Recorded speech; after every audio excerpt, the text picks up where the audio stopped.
Hello, Ron Ramsden here, DYB coach, also a painting contractor for the last 17 years up here in northern Massachusetts.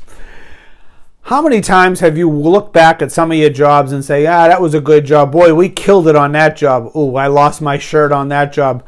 Or during the job say, I hope I break even on this job. Or look back and say, why do we keep doing this work? We're losing our shirts on this.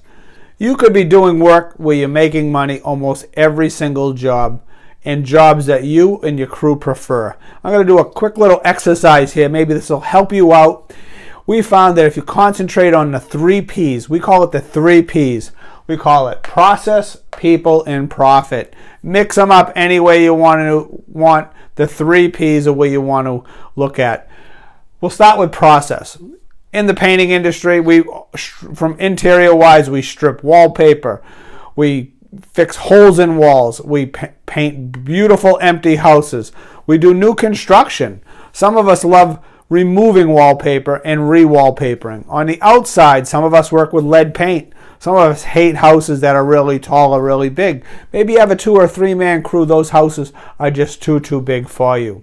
So what we want to do is you want to look at all your different jobs and you want to find out which process, meaning what kind of jobs do you really enjoy doing and you make money on.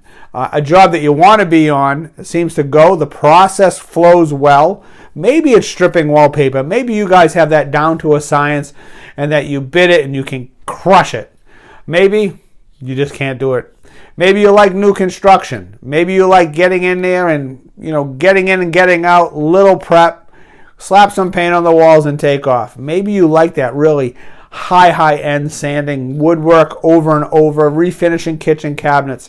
If that process works for you, that would be a goal for you to aim at. But we gotta actually follow the different jobs you have. Also, people. Some of us work for property management companies. Some of us work for builders, general contractors. Some of them work directly for homeowners. Some of us work for HOA, privately managed. Maybe the homeowners manage those, so you're not actually dealing with the property management company. You're dealing with 6 or 7 people on the board. So maybe those are the different people, and there's some other ones thrown in there also. I know one of the guys I know work for churches. They paint a lot of churches, so they love painting churches. So they like working because they're usually working for only 1 or 2 people, and the church also has a lot of money and they want some very nice work done. Also, profit. It's great to work on those fun things you love to work on. But if you're not making any money, you might as well be working for somebody else. So you also want to look at your jobs. You want to look back at them. Hopefully you're doing some job costing. We'll touch base about job costing in another video also. But right now, we'll profit. Are you making profit? Are you making money on those jobs? And this is a little exercise I want to follow with you. We're going to go to this side of the screen. So what I did is I did a little grid here. We have the customer. We'll put the customer name there. We have the process, people, and profit. And we're going to check off. So we're going to just write Mrs. Jones here. All right? So Jones is the name. So we're going to say the process. I'll go back to stripping wallpaper. We don't like to strip wallpaper. We always seem to run into problems. So the people, they were nice people, so we're going to check the people off. Yeah, the profit was okay, but wasn't great because we didn't really like the whole thing. So we're going to say, okay, so we got 1 check mark there. Then we're going to have Smith. So we did the Smith. It was a 2-bedroom repaint. It flowed well. They moved some furniture ahead of time for us. So we really liked to work that. So the process was great. The people were super. They even had coffee for us in the morning.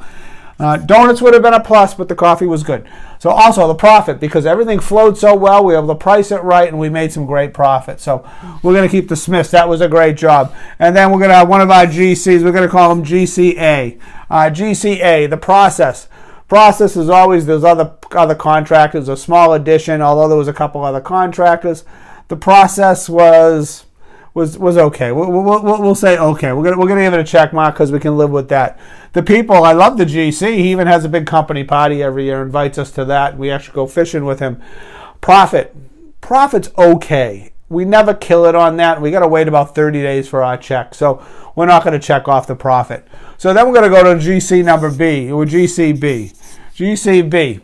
His projects are horror show. People are in, the plumbers, the electricians are never coming in at the right time. So the process, we didn't like that. He's a nice guy. He's a super guy. But the homeowner's he always lets the homeowner have a little too much say when he's supposed to be running the job. But when he does pay us, I'll tell you, there'll be checkers sitting on my seat when I start the first day. So I got to say his profits are pretty good. So then we're going to go back to one of my neighbors we worked for, and we're going to call her ABC. I don't want to reveal her name. She has quite a unique name. So anyways, the process, it was a repaint of the interior of a house. The process was great. She was very nice to work for. We explained what we were going to do. She was very prompt. She had everything waiting. She had her colors ahead of time. She was a nice person to work for. So we're going to check that off. And then the profit. Did very, very well.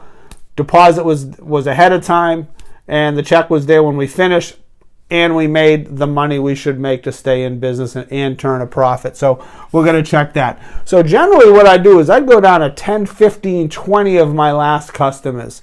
And then I would look. And then you look at, once you have this grid all filled out, you want to look at these jobs that have the three check marks. So we see these 3 check marks and we realize these jobs are the ones we should be doing more of. So what we want to concentrate on is for me, it would be the residential repaints, the 1 or 2, 3, 4 rooms. I don't want to do new construction. The bidding is very tight there, and our quality can't come through. So what we want to do is we want to look at. So if you do a grid work of all your past customers that you can kind of look back, maybe it's 10, 15, 20 of them. If you can go further down, you can really, really tweak this to find out the jobs you really like. So that's how we explain the 3 Ps, and that's how you can find your niche and find out what really works for you and your company. I'm Ron Ramsden. I'm a DYB coach, and I'm a painting contractor with 17 years experience.